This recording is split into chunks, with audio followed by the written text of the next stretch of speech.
네, 반갑습니다. 제가 이렇게 강의를 하는 사람이 아니고 실제로 일하는 사람인데 오늘 좀 강의가 조금 미숙하더라도 이해 부탁드리겠습니다.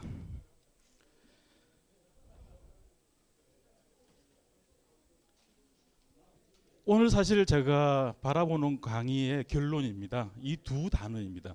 아마 여러분들 오셨던 목적이 커뮤니케이션 전략을 어떻게 짤 것이냐라는 관점이 되게 많으실 텐데요.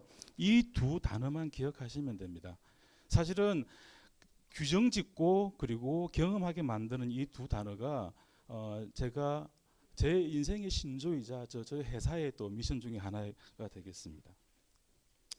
간략하게 소개드리면요, 저는 제일기획에서 크리에이티브 디렉터로 그 광고를 진행을 했고요. 그리고 지금은 리좀이라는 회사에서 브랜딩, 광고 그리고 디자인 작업을 하고 있습니다.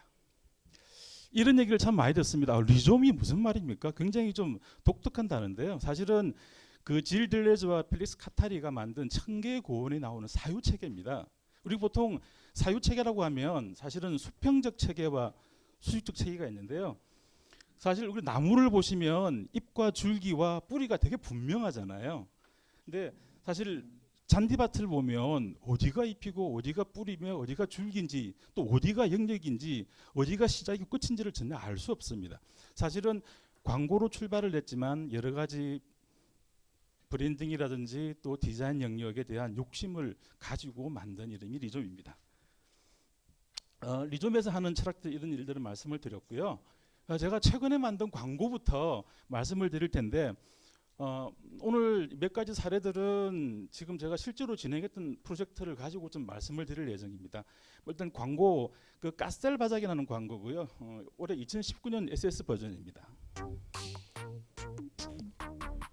멋진 샷에는 특별한 세레모니를. 굿샷.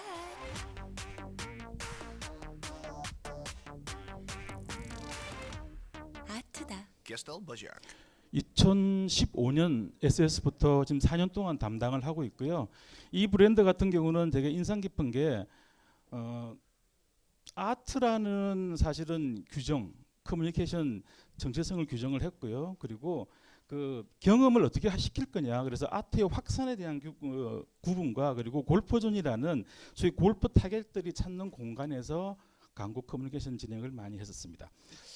지금 올해 6월달에 상장은 했고요. 코스닥에 4년 제로에서 4년 동안 매출이 923억까지 달성을 했던 것입니다. 물론 광고 커뮤니케이션이 전체를 다 일획을 담당하지는 않겠지만 적어도 사람들의 마음속에는 남게끔 만들었다라는 그런 생각을 가지고 있습니다. 사실은 초기 때는 처음 광고 시작할 때는요, 그 촬영도 할 수 없었고요. 그리고 이 까스텔 바작은 프랑스의 아티스트인데 프랑스 현지에 계셨습니다. 그래서 폰으로 찍은 영상을 가지고 사실은 광고를 만들었습니다. 그래서 굉장히 저예산이었는데 사실은 이 광고가 굉장히 인상 깊게 남았다라는 얘기를 들었습니다. 한번 보도록 하겠습니다.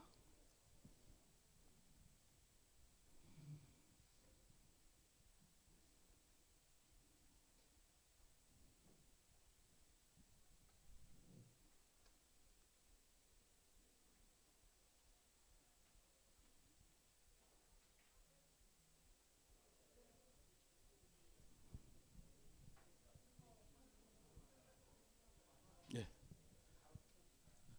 아니요, 지금 바로 나올 겁니다. Bonsoir, je suis créateur, je suis artiste. Je m'appelle Jean-Charles de Castelbajac.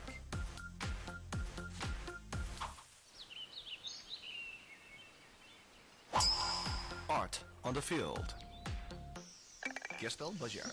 당시 골프웨어 광고로서는 굉장히 유니크한 좀 반응을 일으켰고요. 이 덕분에 초기 매출이 좀 많이 일어났던 그런 광고가 되겠습니다. 제가 처음으로 IT 기업을 경험했던 것들은 좀 오래전입니다. 2003년도니까요. 삼성 SDI의 IC 캠페인을 제가 처음 담당을 했어요. 그때는 제가 아트 디렉터였습니다. 그래서 그때 담당했던 광고가 총 3편을 만들었고요. 이 광고는 그 CG를 싸이업이라는 미국에 있는 회사에 가서 작업을 했던 그런 광고가 되겠습니다. 그 중에 한 편만 좀 보도록 하겠습니다.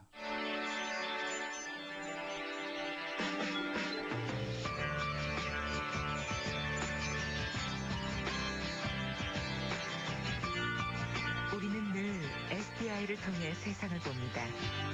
디지털 디스플레이의 세계적인 이름, 삼성 SDI.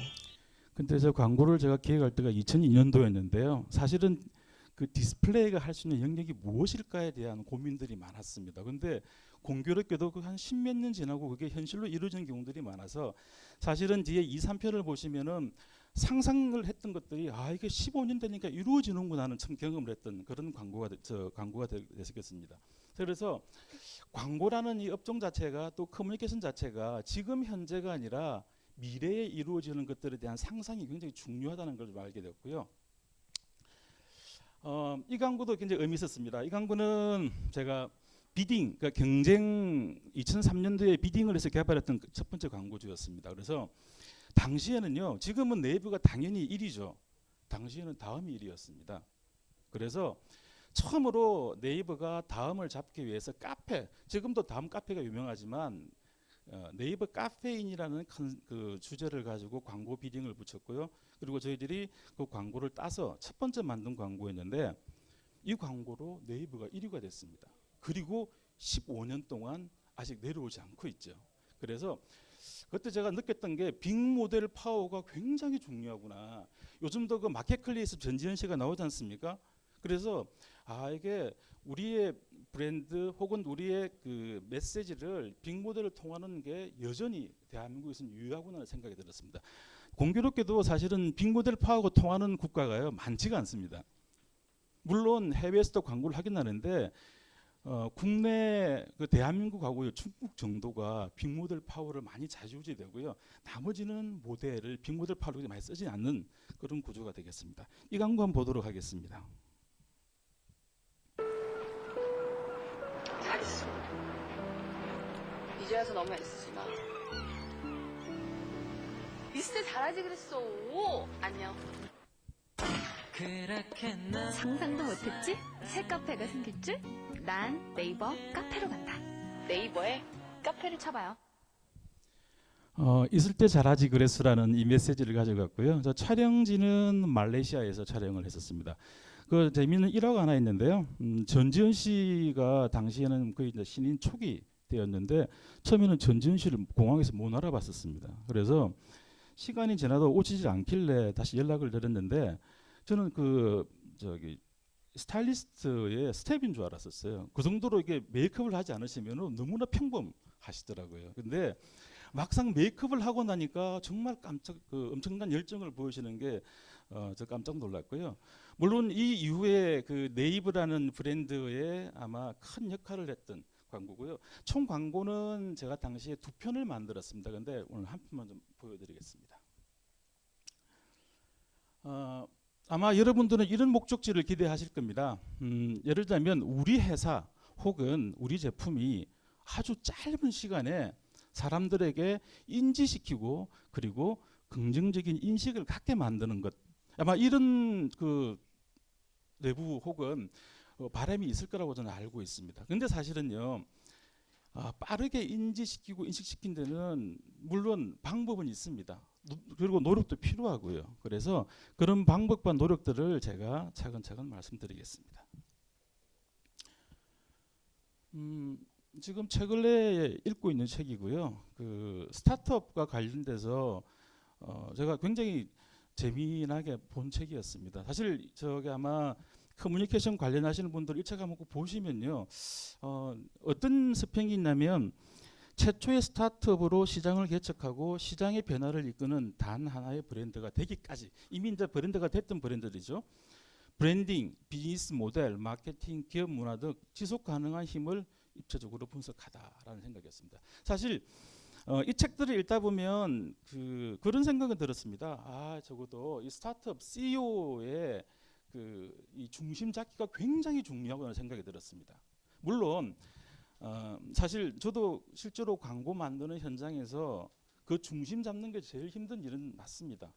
그 주위의 의견들을 가지고 의견을 조율하고 또 제 의견을 내세우고 하는 이런 일련의 과정들이 똑같이 스타트업에도 필요하다는 생각이 들었고요. 그러면 어떻게 중심을 잡을 거냐도 아마의 가장 큰 핵심이 될 것 같습니다. 아마 여기 계시는 분들 중에서는 지금 스타트업 운영을 하시고 계신 분들이나 혹은 이런 홍보 담당하시는 분들이 계실 텐데 그런 분들한테 제가 이게 지식을 드릴 수 있는 여지는 아니고요. 근데 제가 이 브랜드 혹은 광고를 하면서 제가 경험했던 지혜 부분에 대해서는 제가 아는 범주 내에서 말씀을 드리겠습니다.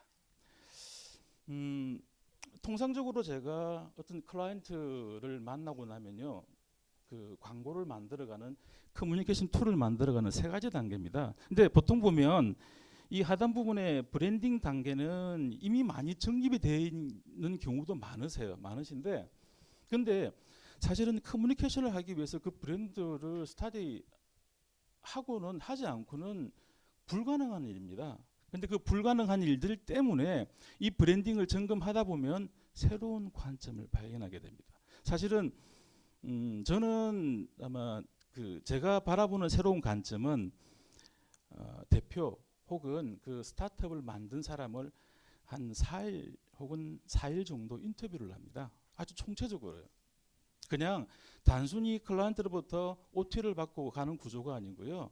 정말 어떤 때는 뭐 지방이면 며칠 내려가서 얘기를 경청하고요. 그리고 또 전문 인터뷰어를 초청을 해서 그 얘기를 듣습니다. 왜냐하면 모든 스타트업은요, 모든 스타트업의 문제 해결은 그 스타트업 본인한테 다 답을 가지고 있더라고요. 그런데 외부에서 찾으려고 하니까 이게 안 보이는 거죠. 브랜딩 단계는 거창하게는 저 브랜딩이라는 단어가 뭐 사전적으로 정의가 되게 많죠. 근데 저는 브랜딩을 바라보는 입장이 저는 분명합니다. 저는 브랜딩을요, 사람으로 바라보고 있습니다. 그래서 어떤 브랜드를 만났을 때 그 브랜드에 대한 인상을 저는 사람으로 인지를 하고 있고요. 그래서 우리가 보통 아이들 태어나면 이름 지어주고 교육시켜주잖아요. 그리고 그 교육 후에 사실은 정체성이 확립이 되는데 브랜드도 마찬가지입니다. 그러니까 교육이라는 거는 교육 없이 좋은 정체성을 만들 수가 없지 않습니까? 그래서 브랜드도 똑같습니다. 네이밍이 되게 중요하고요. 부모님이 이름 지을 때 고민 되게 많이 하지 않습니까? 마찬가지입니다. 브랜드 이름을 지을 때 네이밍이 굉장히 중요하고요. 그 네이밍이 어쩌면은 7, 80%를 사람 첫 인상을 인지하는 그 구조가 될 것 같습니다. 두 번째는 브랜드에 대한 정의를 해주는 것들입니다. 여기는 브랜드 철학에 대한 얘기를 좀 해주고요. 또 브랜드와 관련된 여러 가지 인사이트들을 넣어주는 그런 단계가 되겠고요. 이렇게 되면 그 브랜드에 대한 정체성이 확립이 되고요. 그리고 커뮤니케이션 전략까지 구성되는 구조가 되겠습니다. 여기에 첫 번째 단계가 나오죠. 인터뷰 단계. 인터뷰 단계에 대한 얘기는 제가 처음부터 사실은 인터뷰를 하는 구조는 아니었었습니다. 근데 인터뷰 사례를 겪으면서 제 경험과 관련돼서 한 내용들이 되게 좋았는데요. 통상적으로 저는 한 3단계 정도 이렇게 진행을 합니다. 첫 번째 단계는요, 창업주 혹은 CEO 인터뷰를 하면 숨어있는 얘기가 발견되고요. 그리고 엄청난 스토리를 발견을 합니다. 저는 그 광고 만드는 사람들은 크리에이티브 디렉터라는 단어를 씁니다. 근데 저는 크리에이티브를 만들지는 않습니다. 저는요, 발견자입니다. 이미 사업을 하시거나 저한테 광고 오래 하시는 분들이 모든 답을 다 가지고 계세요. 그래서 그걸 발견하는 그 과정입니다. 저는 사실은 이 인터뷰를 굉장히 소중하게 생각을 하는데요. 좀 과정은 조금 시간이 걸리더라도 이 과정을 거치지 않으면 굉장히 좀 뭐랄까 잘 무너질 수밖에 없는 구조가 됩니다. 다음에 두 번째가 뭐냐면요, 우리 타겟. 아마 모든 스타트업들은 자기 그 원하는 타겟이 존재할 겁니다. 근데 실제로 이 타겟에 대한 연구를 많이 하지는 않으시더라고요. 그래서 타겟에 대한 인사이트를 조금 알 수 있는 이 방법이 있고요. 이 과정에서 제가 경험했던 것들을 한번 보여드리면, 제가 2015년도에 메이드 인 부산이라는 프로젝트를 진행했습니다. 마찬가지로 이렇게 큰 행사는 아니었고요. 부산시가 점점 직업이 줄어들고 사람들이 유입 속도가 줄어들면서 심각한 문제가 좀 발생을 했습니다. 그래서 제가 메이드 인 부산을 할 때 첫 번째 컨셉이 뭐였냐면요. 그 우리가 부산을 가시면 해운대 바닷가가 보이실 겁니다. 왜냐하면 수평선은요 그 누구에도 기울어지지 않습니다. 라는 컨셉으로 메이드 인 부산 캠페인을 진행을 했었는데, 그래서 수평선이라는 이 구조로 사실은 이미지를 진행을 했었습니다. 제가 오늘 사실 세 권의 책과 그리고 한 권의 브로셔인데요. 사실 제가 마이크를 놓고 그냥 가도록 하겠습니다. 이게 그 당시에 만들었던 거고요. 근데 이 할 때 인터뷰를 제가 15분을 인터뷰를 했었습니다. 한 3주 정도 걸렸어요. 15분의 인터뷰를 하면서 제가 어떤 생각을 들었냐면 모든 대표님들은 모든 답을 다 가지고 있어요. 그래서 그 경험치로 사실은 만들었던 그 내용들이고요. 물론 이거는 비발매로 만들어진 책자였습니다. 그래서 제가 광고에서도 인터뷰가 굉장히 중요하구나라는 생각을 했던 그런 사례가 되겠습니다. 사실 브랜드 정의와 브랜드 아이덴티티, 브랜드 데피니션과 아이덴티티는 사실 같은 말입니다. 같은 말이고요. 제가 임의로 나눠놨지만 이 브랜드 정의를 하기 위한 것들은 사실 CEO로부터 혹은 창업주로부터 준비가 됩니다. 그래서 제가 제일 중요하게 바라보는 건 바로 이 브랜드 에센스입니다. 이 에센스를 뽑는 게요. 쉽다고 싶고 어렵다면 되게 어려운 작업입니다. 제 경험에서는 어려웠던 적이 훨씬 더 많았고요. 쉬웠던 적은 많이 없었습니다. 생각보다 자기가 하는 일에 대해서 중심이 뭐냐. 아까 제가 처음 중심을 말씀드렸는데 그 중심을 이렇게 잘 못 잡고 계시더라고요. 그래도 마찬가지입니다. 어떤 중심을 가질 거냐. 예, 감사합니다. 가 되게 중요할 것 같은데요. 사실 이 그 브랜드 에센스 같은 경우는 지금 오늘 이 순간에 중요한 키워드가 아니고요. 과거로부터 지금 그리고 미래까지를 관통할 수 있는 그런 키워드를 좀 가져가는 게 중요한 포인트입니다. 사실은 아까 교수가 이런 얘기는 했죠. 브랜드가 궁극적으로 달성하고자 하는 경쟁적 목표 이미지입니다. 사실은 브랜드 에센스라고 보면요. 볼보라는 자동차가 가지고 있는 safe라는 이 단어를 이해하시면 될 것 같습니다. 볼보의 safe는요. 차를 만들 때부터 그리고 이 차를 타는 사람을 생각할 때부터 광고까지 모든 메시지를 관통하고 있는 구조가 되겠고요. 마찬가지로 어떠한 기업을 만났을 때 그 기업과 관련되는 얘기들에 대한 중심을 잡아가는 작업들을 라고 이해하시면 될 것 같습니다.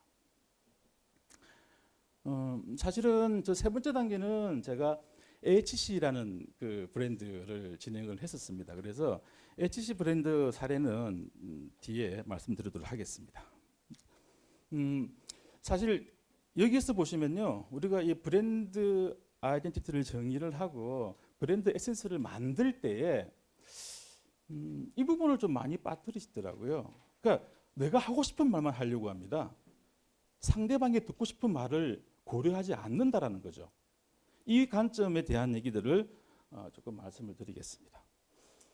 2016년도 사례였고요. 저는 사실 이 브랜딩 혹은 이 디자인 혹은 이 메시지를 정하는 작업들이 얼마나 가치 있는 작업인지를 저는 저 개인적으로 처음 경험했던 작업이 되겠습니다. 아마 그 베인과 골드만삭스 컨소시엄이 그 HC 화장품을 아마 제 기억에 4,300억에 인수를 했었어요. 그리고 딱 3년, 2년 정도 시간 투자를 해가지고 유니레버의 3조에 가까운 금액으로 팔았죠.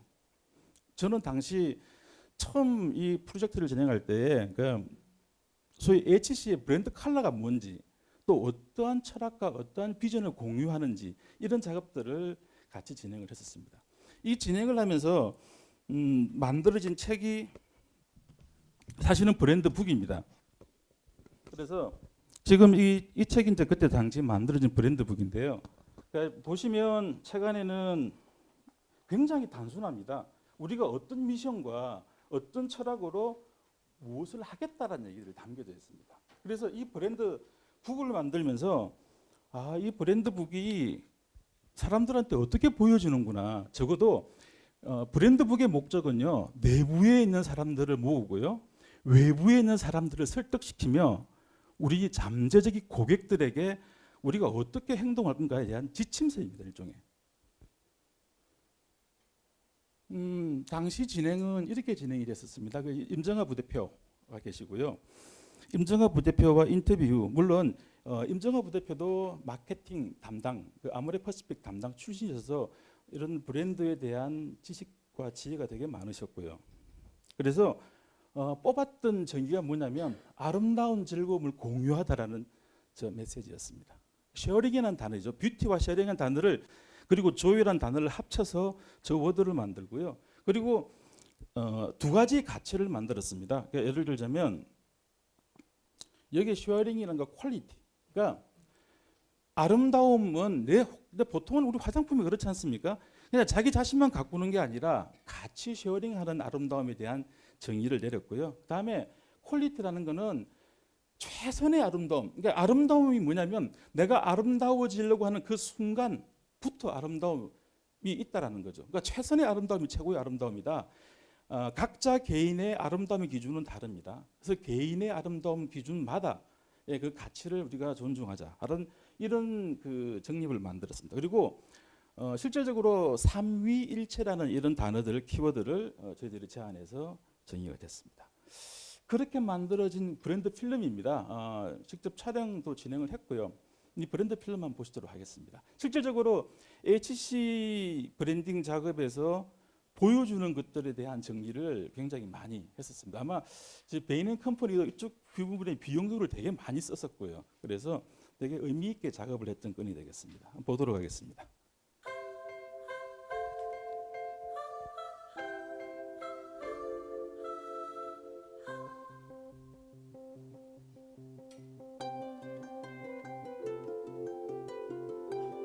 (1999년) 에스테틱 노하우로부터 우리는 태어났습니다.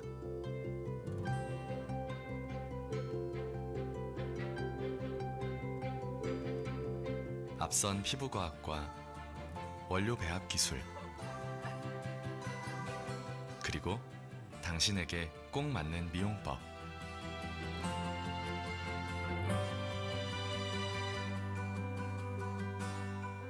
이 세 가지로 완성되는 아름다운 삼위일체 에스테 밸런스. 당신의 숨어있는 아름다움을 깨워줍니다. 아름다움을 찾아가는 당신의 여정.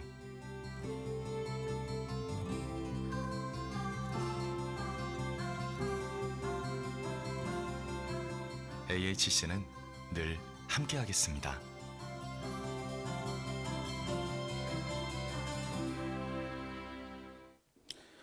이런 브랜드 북과 이런 브랜드 필름들이 분명히 유니레바의 그 실사단 점검이 나왔을 때 아마 되게 유효했던 거라고 저는 생각을 하고요. 이런 가치들 위해서 사실 제가 진행했던 지금 저는 오늘 이런 행사 진행은 또 처음이었습니다. 이런 행사와 관련된 진행은 처음이었는데 이 행사를 처음 출발할 때 제가 만들었던 첫 번째 방법이 키가 뭐였냐면 모든 스타트업의 폭발적 성장이었습니다. 이 워드였습니다. 성장. 그냥 성장이 아니고요. 폭발적 성장. 상승할 수 있는 것들을 만들자라고 했고요. 통상적으로 이미지를 만들고 카피를 만들고 하는 구조가 아니라 저는 미션 스테이트먼트를 먼저 고민을 했습니다. 당시에 그 3.1 운동 관련해서 이슈가 되게 많았는데요. 우리가 만세 운동을 가만 보시면 독립선언문이 없었다면 그 만세 운동이 그렇게 사람들 인식에 오래 남았을까요?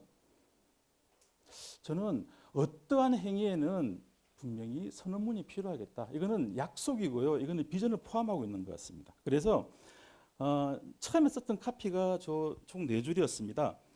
넥스트 라이즈는 약속합니다. 모든 벤처에게 더 큰 무대가 필요하기에 새로운 혁신이 스스로 깨어나도록 글로벌 큰 도약대를 만들겠습니다. 이 워드 이후에 만들어진 게 도약하는 이 이미지. 지금 보시면 도약대의 이미지가 만들어졌고요. 그다음에 넥스트 라이즈라는 로고 그리고 그린이라는 컬러도 만들어졌습니다. 그린의 컬러는 성장이라는 잠재적인 의미를 좀 컬러를 가지고 있는 그 색깔이고요. 이런 것들을 조합을 시켰는데 지금 보시면 사실은 형광 컬러를 선정을 했습니다. 형광 컬러는요. 제가 처음 이 프로젝트를 맡았을 때 물론 저는 넥스트 라운드는 진행을 계속 해왔습니다. 근데 이 여름 썸머 페스티벌이 되었으면 좋겠다는 생각이 있었습니다. 적어도 매년 7월이 되면 많은 스타트업들이 축제를 즐길 수 있는 방법 혹은 그런 수단이 될 수 있는 구조를 좀 만들자라고 해서 색상을 그렇게 형광 컬러로 제안을 했던 거였습니다. 우리가 무빙 포스터를 제안을 드렸습니다. 보통은 포스터에 벽에 붙여놓고 말잖아요. 근데 요즘은 사실 모바일로 다 커뮤니케이션 되는 세상이 돼서 움직이는 포스터에 대한 제안을 드렸고요. 이 무빙 포스터도 저희들이 만들어서 아마 이게 보시지는 못했을 텐데 한번 보여드리도록 하겠습니다.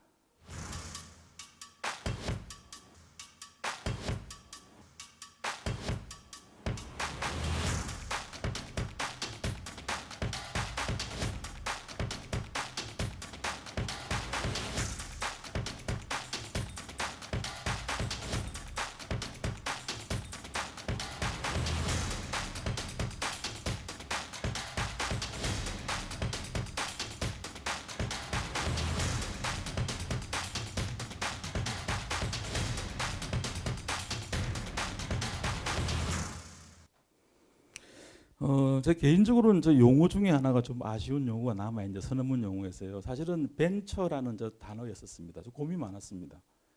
벤처가 사실은 이 용어의 출발점이 일본이잖아요. 그래서 이 단어를 쓸지 안 쓸지를 고민 되게 많았습니다. 스타트업, 벤처 두 단어를 가지고 처음에는 저 선언문에 스타트업이라는 단어가 들어갔다가 다시 벤처로 바뀌어졌는데 또 그 부분 좀 아쉬움이 좀 있고요. 또 최근에 일본 관계를 생각하면 가급적 일본에서 출발한 단어는 쓰지 말자라는 생각이 살짝 들었습니다. 넥스트 라운드는 제가 2018년도에 처음 의뢰를 받았고요. 처음 했을 때 작업이 뭐냐면 신문 광고 의뢰였습니다. 뭐 단순하게 뭐 캠페인 이런 의뢰는 아니었는데 그때 저희들이 제안 드렸던 게 뭐냐면 저 카피입니다. 누구나 시작은 벤처였다와 블루와 개구리였습니다. 이 세 가지의 상징을 가지고 했는데 당시 이때 저희들이 제안했는 시안을 좀 보여드리겠습니다. 사실은 출발은 뭐였냐면요. 삼성도요. 81년 전에는 벤처였습니다. SK, LG 다 마찬가지입니다. 누구나 시작은 벤처입니다. 그때 신문 광고를 이렇게 제안했습니다. 전 일관지에 다른 광고를 다 뿌리십시다. 그래서 27개 일간지면 27개 기업들을 다 한번 끄집어내 봅시다 라는 이런 제안을 드렸고요. 4가지 안을 제안을 드렸었습니다. 이제 보면 삼성도 80년 전에 벤처였고요. SK도 60년 전에 벤처였습니다. 현대도 벤처였고요. LG도 벤처였습니다. 그럼 그런 얘기 하십니다. 에이 그 쌀가게가 무슨 벤처야? 아닙니다. 80년 전에는요. 쌀가게도 벤처였습니다. 사실 이 안을 제안을 하고 그리고 넥스트 라운드 일을 계속 할 수 있는 구조가 됐었습니다. 사실은 저 개구리가요. 넥스트 라운드의 상징이 되고요. 또 상표도 만들어주고 해서 굉장히 다각적으로 많이 쓰였던 그 장치가 되겠습니다. 아쉬운 거는 이렇게 광고가 나갔으면 좀 센세이션을 했겠다 했는데 조금 부담은 좀 있었던 것 같아요. 왜냐하면 삼성, LG 이런 단어를 쓰는 것들에 대한 부담감은 좀 있지 않았나 생각이 듭니다. 두 번째 단계로 넘어가겠습니다. 사실은 저는 그 저희에게서 처음에 아트 디렉터 원래 디자인 출신이었고요. 아트 디렉터를 하다가 2005년도에 크리에이티브 디렉터를 담당을 하게 됐습니다. 그러면서 아트 출신이다 보니까 시각적인 것들에 대해서 굉장히 민감하게 좀 반응을 하는 편입니다. 그래서 제가 이 비주얼 아이덴티티를 정의를 하면서 이 세 가지에 대한 얘기입니다. 첫 번째는 뭐냐면요. 컬러입니다. 컬러. 사실은 제가 뒤에 말씀드리겠지만 이 컬러에 대한 얘기는 처음에 그 넥스트 라운드 담당하시는 분들과 얘기하면서 좀 나눴던 부분이 좀 있었고요. 사실은 처음에 이렇게 좀 한번 얘기합시다라는 게 한 6개월 정도가 됐었습니다. 그래서 제가 이런 부분들이 많은 브랜드들이 하고 있고 이런 것들을 좀 우리가 참고를 혹은 벤치마킹을 할 수 있다 그러면 굉장히 좀 빠르게 갈 수 있지 않겠냐는 생각이 들었습니다. 비주얼 요소 같은 경우는 사실 비주얼을 다루는 많은 것들이 있습니다. 텍스트, 타이포가 있고요. 그다음에 이미지가 있을 거고요. 그다음에 아이콘이 존재를 합니다. 그리고 이미지 아카이브 같은 경우는 사실 많은 기업에서 어떤 때는 좀 비용이 되게 많이 들어갑니다. 하지 않는 경우가 많은데 이것도 말씀드리도록 하겠습니다. 먼저 컬러는요. 브랜드 컬러는 분명합니다. 그 브랜드가 바라보는 지점, 그 브랜드가 획득하고 싶은 이미지를 나타내면 됩니다. 이게 굉장히 중요한 포인트고요. 제가 사실 올해 1월 달이었습니다. 그랩에서 그 산업은행 저기 넥스트 라운드 오프닝 행사에 참여를 했는데 저 그때 같이 있었고요. 그랩을 보다 보니까 너무나 집요하게 그린이에요. 그리고 굉장히 PPT 데이터가 되게 정리가 잘 돼 있더라고요. 아, 사람들이 이런 관점에서 세련되게 느끼겠구나. 저 집요한 그린에 의해서 그랩에 대한 인식이 남겠구나 생각을 했고요. 그때 사실 저는 이 감정적으로 컬러가 사람들의 이미지의 축척 혹은 이미지가 쌓아지는 거에 많은 역할을 한다는 생각을 가지고 있었습니다. 근데 그랩을 보면서 확신을 했었죠. 아, 스타트업에서 그랩 컬러는 굉장히 중요한 포인트가 되겠다는 생각이 들었고요. 실질적으로 제가 밑에 1층에서 한번 쭉 둘러봤었습니다. 근데 컬러는요, 단순히 마크의 컬러를 쓰는 용도가 아닙니다. 모든 커뮤니케이션을 제어해야 됩니다. 그래서 제가 몇 군데 브로셔를 좀 이게 받아봤었어요. 근데 없더라고요. 좀 안타까운 마음이 들었고요. 컬러만 잘 정리해도요, 인상이 남습니다. 그래서 이 컬러에 대한 얘기는 제가 조금 드리도록 하겠습니다. 지금 보시면 여기 컬러가 굉장히 많죠. 이 컬러 이름들입니다. 저는 제가 디자인을 함에도 불구하고 컬러 이름 다 못 외웁니다. 너무 많아가지고요. 근데 우리 보통 인간이 한 200만 개 정도에 대한 컬러를 인식한다고 합니다. 그래서 어떤 분들은 이게 컬러에 대한 인지가요, 남자들은 인지를 못합니다. 여자들은 인지를 되게 잘합니다. 이 뒤에 자료가 나오는데요, 남자들은요 핑크와 퍼플을 똑같은 색으로 취급합니다. 정말 놀라운 연구 결과더라고요. 그래서 그 내용들을 한번 보도록 하고요. 실질적으로 컬러가 왜 중요하냐면요, 아까 제가 그랬죠. 우리가 하고자 하는 미래의 목표, 목적지를 가기 위한 가장 빠른 인식으로 들어간 수단이라는 거죠. 자, 그 연구 결과 한번 보도록 하겠습니다. 이게 그 블클린 대학이에요. 이스라엘 아브라무르라는 학자가 실제로 연구 조사했던 발표 내용입니다. 한번 보시면 여자들은 이만큼의 색을 구분 다 합니다. 근데 남자들은 여기서 여기까지 똑같은 색으로 인지를 합니다. 그래서 퍼플도 핑크고요, 핑크입니다. 근데 이게 구조적으로 그럴 수밖에 없는 것 같아요. 구조적으로요. 우리가 흔히 그런 얘기 많이 하죠. 남자들은 운전을 되게 잘하고 공간 지각 능력이 좋다. 근데 그럴 수밖에 없는 거예요. 남자들은요, 사냥하러 나가잖아요. 다시 집으로 복귀를 해야 되잖아요. 그럼 여자들은 어떻습니까? 여자들은 집안에서 디테일을 챙겨야 되는 구조를 가질 수밖에 없는 거거든요. 색에 대한 얘기도 마찬가지라는 거죠.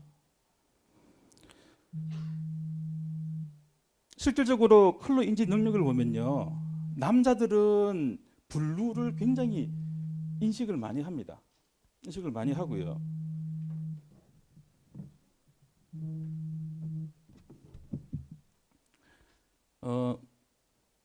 여자들 같은 경우는 지금 보시면 이 블루와 퍼플에 대한 인식이 굉장히 높습니다. 예를 들자면 우리가 스타트업을 출발했을 때 여성들 타겟의 어떤 그 무엇을 하겠다라고 하면 목적지가 이런 컬러에 대한 참고는 좀 필요하겠다라는 거죠. 그리고 남성들은요, 공통적으로 이런 브라이트한 톤들, 그 색을 전체적으로 바라보고요, 좀 이렇게 명도가 굉장히 높은 색을 좋아하는 반면에 여자들은 채도가 조금 낮은 컬러를 좋아한다는 이런 결과가 있더라고요. 그래서 남녀가 색을 인지할 때는 남자들은 한 색, 여자들은 이 색의 각 파트를 다 인지하는 이런 디테일함을 좀 가지고 있는 거라고 발표를 했습니다. 아마 칼라 커뮤니케이션 제일 잘하는 데가 네이버죠. 그린. 그래서 그린을 가지고 어떻게 합니까? 모든 커뮤니케이션에 다 쓰고 있습니다. 그린. 사실 커뮤니케이션 하다 보면 색에 대한 것들이 헤드라인도 색 바꾸고 싶고요. 좀 여름이 되면 뭐 블루 쓰고 싶고 하죠. 그거 제어하셔야 됩니다. 컬러는요. 만약에 여러분들이 리플렛을 만들 때에 메시지 컬러는 언제나 똑같은 형식으로 가셔야 됩니다. 그래야 사람들이 컬러로서 그 브랜드를 인지한다는 거죠. 저는 마켓클리의 보라색이 제가 이걸 인지한지를 모르겠습니다. 그래서 마켓클리의 보라색은 굉장히 짙은 보라색이거든요. 그래서 제가 개인적으로 야, 정말 잘 썼다. 아까 보셨지 않습니까? 그 여기 사례 보시면 여자들이 좋아할 수 있는 색의 범주 내에서 출발을 했다라는 거죠. 그러면 저는 그냥 보라가 아니라는 겁니다. 이유 있는 보라고요. 분명히 타겟에 대한 속성을 파악하고 그 니즈에 부합되는 것들을 했다라는 거죠. 사실 색채 혹은 컬러도 전략이 필요합니다. 근데 아마 컬러는 되게 호불호가 높아요. 많은 분들의 남성 CEO들이 계신 분한테 핑크 이러면요. 일단 부담감을 느낍니다. 정말입니다. 근데 우리 타겟이 핑크를 좋아해요. 뭐 어떻게 됐습니까? CEO의 취향, 스타트업의 대표의 취향으로 그 컬러를 못 쓰는 게 말이 됩니까? 저는 이런 부분들에 대해서 우리 고객의 인사이트에서 분명히 출발을 해야 된다. 가장 중요한 포인트가 저는 컬러라고 보고 있습니다. 사실은 이 그린도요. 호불호가 있습니다. 그린도 모든 컬러에는요. 두 가지의 속성이 존재합니다. 첫 번째는 포지티브한 속성이 있고요. 바른 한쪽에는 네거티브한 속성이 있습니다. 사실은 우리가 그린을 보면 그린이 저는 네거티브한 쪽이 없다고 생각을 했습니다. 그런데 찾아보면요. 시기심, 탐욕, 그리고 나태의 대표적인 단어입니다. 이게 사실 우리가 블루라는 그 색상 아시죠? 삼성이 블루를 쓰고 있는데요. 근대 이전에는 블루는요. 굉장히 안 좋은 색입니다. 블루는요. 근데 지금 블루가 어떻게 바뀌었습니까? 컬러도 시대에 따라서 변화할 수밖에 없다는 거죠. 어쩌면요. 핑크가 굉장히 남성에게 어울리는 단어일 수 있습니다. 제가 지금 그 브랜드가 기억나지는 않는데요. 핑크는 원래 남자의 컬러였습니다. 핑크가. 원래 유럽에서 핑크는 남성색이었습니다. 그런데 지금 여성화 돼버렸잖아요. 세계 인식은 바뀐다라는 거죠. 아까 제가 앞서 보신 이 책에 이 책에 나와 있는 이 브랜드들의 로고를 한번 들여다봤습니다. 사이트에 들어가서 로고를 다 다운받아 봤는데 한번 보실게요. 아까 제가 말했던 야놀자 컬러 기억나시죠? 핑크 분명히 기억나시죠? 그리고 광고에서도 이 색은 계속 노출이 됩니다. 심지어는 홈페이지를 들어가 보시면요. 컬러가 굉장히 절제되어 있습니다. 마켓클리 마찬가지고요. 마이 리얼 트립 그리고 아이디오스의 레드 오렌지 그리고 오늘의 집의 스카이 블루 그리고 그 오픈 갤러리의 블랙 그리고 터키스 블루를 쓴 그 히보스 브루잉이라는 더 부스 브루잉이라는데 그리고 이엄의 이 미디엄 퍼플 오가다의 라이트 핑크 그리고 열린 옷장의 옐로우가 있습니다. 어떤 브랜드들은 이 색 하나를 집중하는 경우가 있고요. 또 어떤 브랜드들은 이 보통 블랙과 이 두 가지 색을 쓰는 경우가 있습니다. 그런데 지금 공통적으로 보시면 두 가지 색을 잘 안 섞어서죠. 왜냐하면 블루와 레드 이렇게 쓰는 경우가 잘 없죠. 왜 없을까요? 굉장히 인지하기가 쉽지 않습니다. 분산될 수밖에 없다라는 거죠. 아마존도 아마존의 로고에 이렇게 화이트 웃는 모양으로 들어가 있는 것처럼 블랙을 적절하게 사용하는 건 굉장히 유효한 방법이다 생각이 듭니다. 그래서 지금 만약에 로고를 만드신다라고 계획을 가지고 계신다 그러면 먼저 우리 타겟에 대한 색상, 컬러를 먼저 인지를 하시고요. 그리고 색상을 좁히시고 이 좁힌 색상에서 그 컬러에 대한 근거를 분명히 만드셔야 됩니다. 그 근거가 있거든요. 아까 그 논문을 보시면 될 것 같아요. 그래서 아까 제가 저기 인터넷상에서 그 논문이 나옵니다. 보시면 좀 참조를 하시면 훨씬 더 의미 있는 컬러가 되고요. 설득할 수 있는 컬러가 나올 수 있는 조건이 되는 것 같습니다. 비주얼 요소입니다. 비주얼 요소는요, 사실은 많습니다. 로고도 있고 마크도 있고 서체, 아이콘 등이 존재를 합니다. 사실은 저 비주얼 요소는요, 브랜드 확산에 굉장히 중요한 요소인데 여기에 핵심이 있습니다. 마크를 만들고요, 로고를 만들고 타이포를 선택을 하고 이미지를 만드는데 포인트는 통일성입니다. 통일성. 어떻게 통일시킬 거냐? 사실은 저 통일성의 기본은 브랜드의 에센스로부터 출발을 합니다. 그래서 저 앞단이 만약에 만들어지지 않고요, 광고를 만들지 않습니까? 그때마다 다릅니다. 그리고 그때마다 다른 광고를 만들면요, 사실은 그냥 중요한 홍보 예산이 그냥 하늘로 날아갈 수밖에 없는 구조인 거죠. 저는 오늘 이 행사장을 오늘 저 처음 왔습니다. 어제 저희 스태프들은 어제 와서 보고 갔었는데 하나 아쉬운 게 있었습니다. 저는 사실은 이번 행사에 집요한 그린이었습니다. 저는 이 집요한 형광 그린이었는데요. 이 그린을 통일을 하자. 그래서 사람들이 이 그린을 바라볼 때마다 넥슬 라이즈를 떠오르게 만들자라는 것입니다. 근데 입구에 들어오니까 그 LCD 판에 갑자기 퍼플, 마젠타 색이 딱 있더라고요. 저 깜짝 놀랐습니다. 저는 그럼 그 순간에 멘붕이 옵니다. 컬러는요, 무식하게 가야 됩니다. 컬러를 지키는 방법. 컬러를 지키는 방법은 고민하시면 안 됩니다. 정하지 않습니까? 뒤도 돌아보지 마셔야 됩니다. 이미지를 다룰 때도 사실은 제일 중요한 게 제가 다루는 크리에이티브가 단순화시키는 거고요, 차별화시키는 겁니다. 근데 이게 참 되게 힘들더라고요. 근데 방법이 있습니다. 저는 이 세 가지 리스트로 사실 문제를 정의를 합니다. 그 광고회사의 크리에이티브 디렉터는 아이디어를 내는 사람도 아닙니다. 저 아이디어 안 냅니다. 그리고 카피도 쓰지도 않습니다. 비주얼도 만들지 않습니다. 단 저는요, 가이드라인을 가지고 수많은 아이디어를 컨택을 해서 그 아이디어를 집중적으로 키우는 역할을 합니다. 그러니까 제가 가지고 있는 이 세 가지 포인트가 입니다. 이게 심플하게 우리 문제 해결할 수 있느냐? 두 번째는 유니크하냐? 독특하나 하지 않느냐? 세 번째는 렐레번스입니다. 사실은 의외로 있죠. 이 두 가지를 다 가지고 가더라도 이 부분에서 많이 망하더라고요. 그래서 저는 렐레번스라는 단어를 입에 달고 사는 편입니다. 이게 관련이 있어 이게?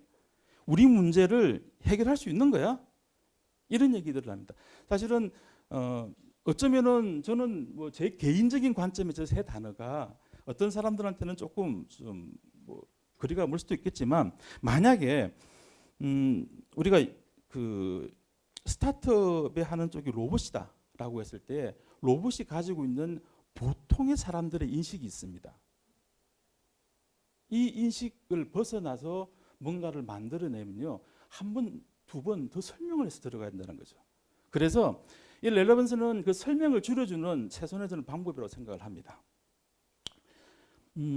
그런 경우도 있습니다. 제가 이 그러니까 스타트업의 성격에 따라서요, 정반대의 길을 갑니다. 이건 조금 다른 방법인데요. 차별을 위한 차별 있죠. 차별을 위한 차별. 요 얘기는 예를 들면 아이디어닷컴이라는 회사를 제가 만들었습니다. 그러면 아이디어닷컴은요, 아이디어라는 게 정의가 될 수 있습니까? 새로움이 정의가 되지 않습니다. 이럴 때에 사람들이 알고 있는 아이디어의 속성을 벗어나는 방법으로 저는 아마 이 캠페인의 큰 축을 올라갈 것 같아요. 그래서 어쩌면요, 아무것도 없는 상태를 가지고 저는 얘기를 할 수 있겠다라는 거죠. 이런 식으로 기존의 사람들의 인식에서 반대의 길을 갈 수 있는 방법도 있다라는 얘기고요. 사실은 보통의 스타트업에서는 저 방식은 좀 위험할 수 있습니다. 제가 처음으로 해외 사례인데요. 사실은 이 브라이트하우스 파이낸셜이라는 데는 그 맷라이프에서 2017년도에 분사했던 데입니다. 여기는 사실은 그 연금 이런 쪽 관리인데, 이 회사의 브랜드 필름을 보고 나면 저는 이런 생각이 듭니다. 오늘 여기 계시는 분들의 많은 분들이 이런 브랜드 필름 하나 가지고 계시면요, 분명히 성공합니다. 한번 보도록 하겠습니다. 이거 저도 개인적으로 자주 보는 편인데요. 한번 천천히 감상해 보십시오.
인터넷에 들어가시면 구글에 저 기업을 치시면 저 브랜드가 어떻게 브랜딩을 했고 어떻게 정의를 했으며 컬러를 어떻게 쓰며 굉장히 많은 사례들이 등장합니다. 그래서 한번 꼭 보시기 바랍니다. 보시면 여기도 분명히 존재하죠. 집요함이라는 거, 컬러에 대한 집요함. 그리고 브로셔 하나, 리플렛 하나 허투루 안 씁니다. 텍스트 하나 마찬가지고요. 명함도 모든 게 연결됐습니다. 이미지는요, 돈을 많이 주어서 쌓는 게 아닙니다. 이미지는 아주 천천히 쌓게 만드는 작업인데, 맨 처음 명함부터 우리가 만드는 이미지 필름, 브로셔 모든 것들이 다 통일이 필요하다는 거죠. 그래서 저는 통일성이 되게 또 중요한 관점 중에 하나입니다. 아카이브의 사례는 바로 보여드리도록 할게요. 아카이브는 제가 그 삼성전자 해외 광고팀의 제작팀에 근무를 했었습니다. 그래서 당시에 처음 의미 있던 그 삼성전자 스마트폰도 담당을 했고요. 그때는 이제 모바일 폰이었죠. 그다음에 그 보르도라는 TV를 첫 런칭을 했었습니다. 근데 그때는 되게 재미난 게 유일하게 삼성전자의 제품 개발 하시는 분과 커뮤니케이션 하시는 분들이 제품 컨셉부터 같이 회의를 했었습니다. 그래서 나온 게 보르도였고요. 그 보르도 TV가 세계 1위의 발판에 됐지 않습니까? 저는 되게 의미 있었는데, 전자 같은 경우는 커뮤니케이션 가이드라인 그러니까 SVI라고 그럽니다. 비주얼 아이덴티티라는 이 매뉴얼을 매년 만들어냅니다. 지금 이게 2013년 가이드라인인데 이건 지금 레오보넷 뉴욕에서 만든 거고요. 지금은 아마 글로벌 대행사가 좀 바뀐 걸로 알고 있습니다. 당시는 레오보넷 뉴욕이 그러니까 북미 지역의 삼성전자 광고 대행사였는데, 지금 보시면 표지고요. 그다음에 디자인 요소와 커뮤니케이션까지 같이 큰 축을 가지고 있습니다. 그리고 보시면 컬러를 어떻게 써야 될지, 그러니까 이 메시지 안에서 컬러를 어떻게 분별을 할지, 다음에 서체 어떻게 할지, 이런 것들에 대한 아주 디테일한 가이드라인을 가지고 있습니다. 이 가이드라인 주는 이유가 뭐냐면요, 전자 같은 경우는 전 세계에 쓰는 이미지가 다 다릅니다. 그래서 사람들이 어떤 나라에 가면은 전자가 굉장히 고급스러운 이미지인데 어떤 나라에는 저급한 이미지로 인식을 하고 있어요. 첫 번째 차이가 이미지의 차이가 있더라. 그래서 그런 개선책으로 아마 진행했던 걸 알고 있고요. 여기에서는 보시면 사진의 톤이라든지 소위 그 제품을 보여주는 방법에 대한 것들도 굉장히 자세하게 나와 있습니다.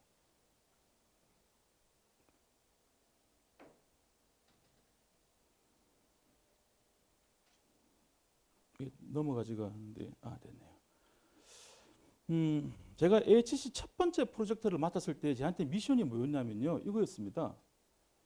HC의 브랜드 컬러를 만들어 주세요였었어요. 그 사실은 브랜드 컬러를 그게 저 첫 번째 건이었습니다. 이제 의뢰했던 건이었고요.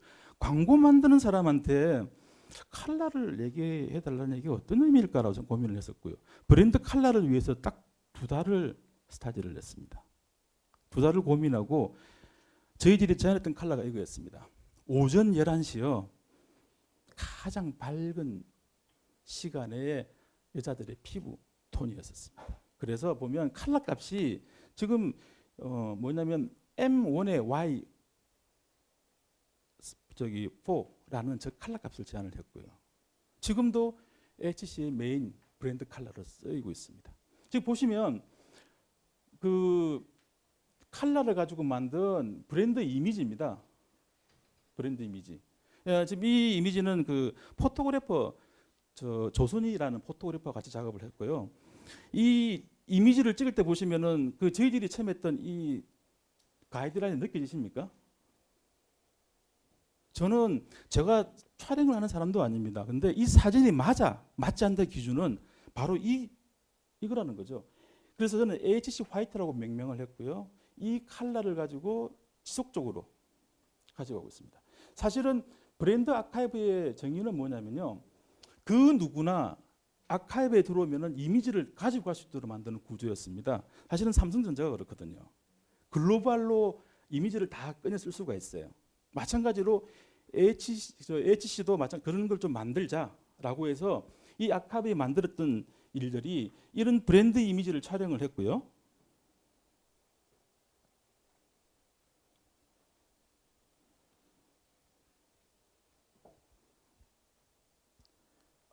예.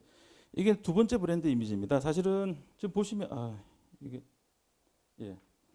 그러니까 제가 브랜드 이미지를 가이드라인 만들 때 이 브랜드 에센스에부터 출발이잖아요.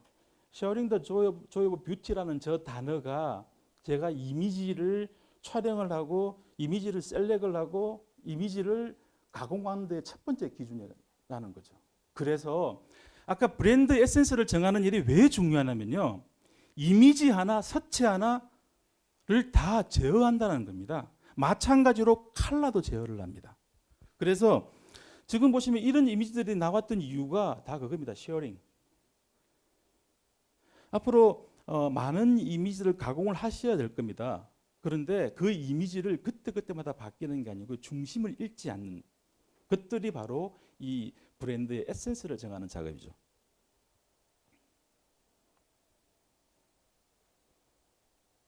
죄송한데 얘는 어느 방향으로 되면 이쪽으로 예.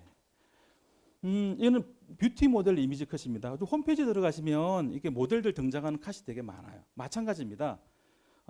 이미지의 컬러 톤 자체는 다 통일이 되어 있고요. 포즈와 관련되는 것들은 뷰티 이미지에 맞게끔 중류를 했습니다.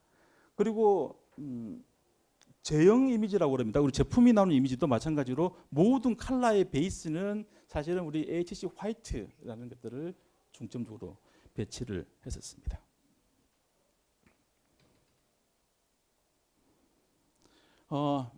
제품 키노트 이미지고요. 그리고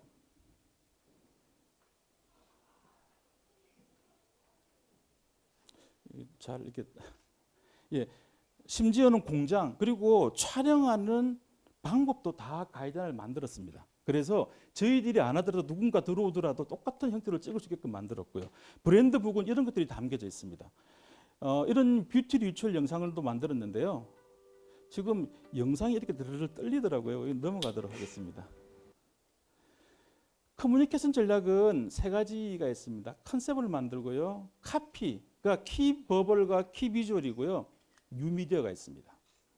컨셉은 사실은 그 컨셉의 출발점은 컨셉은 그 우리 브랜드 에센스랑 좀 다릅니다. 컨셉은 그 시절에 맞는 것들로부터 이루어져 있습니다. 컨셉은요, 사실은 한 두 가지가 있는데요. 커뮤니케이션 컨셉은 메시지 중심이 되고요. 크리에이티브의 컨셉은 표현의 핵심이 됩니다. 그래서 때에 따라서는 그 메시지가 좀 다른 경우가 있고요. 그래서 이거는 브랜드 에센스를 기반으로 만들어지게 되겠습니다. 사실은 보통은 발신자가 수신자한테 메시지를 보내는데 보통은 샌드 위주의 메시지를 만들면은 사실은 리시버가 잘 안 듣죠. 그래서 이건 사실 유명한 아주 2000년 전부터 이 구조를 만들어 놨더라고요. 아리스토텔레스가요. 소통하려고 그러면 이 구조가 돼야 된다는 겁니다. 저는 컨셉은요. 내부 소통 만들어지잖아요. 여기는 컨셉은 그 한 시즌에 내부 소통하는 구조와 외부 소통과 제품 철학을 대변할 수 있고요. 타겟 니즈를 파악할 수 있는 구조의 핵심을 가지고 있습니다. 그래서 브랜드 그 컨셉은 어떤 행동의 기준이 되는 구조가 되겠습니다. 키카피는 사실은 전체를 다 이해할 수 있는 구조가 되겠 것 같고요. 이거는 제가 2002년도에 만들었던 겁니다. 사실은 나이는 숫자에 불과하다는 카피가 그전에 없었습니다. 근데 처음 이 광고가 만들어지고요. 사람들이 이 말을 하더라고요. 광고 한번 보도록 하겠습니다.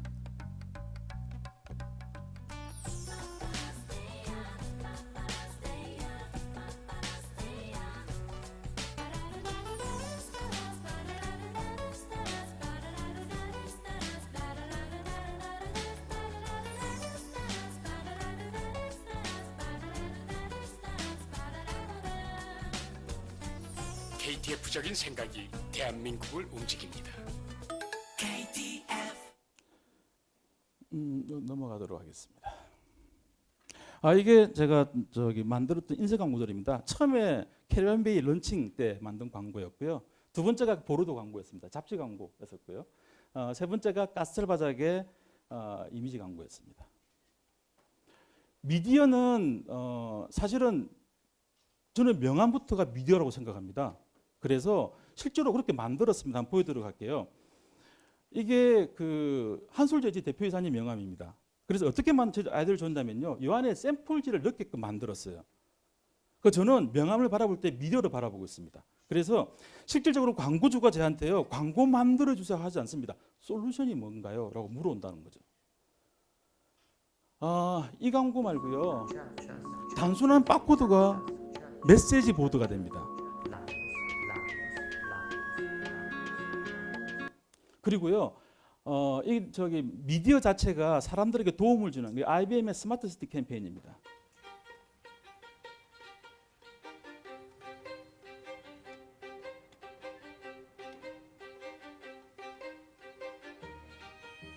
요것도 좀 제가 시간에서 넘어가도록 하겠습니다. 자, 요것만 말씀드리고 좀 끝나도록 할게요.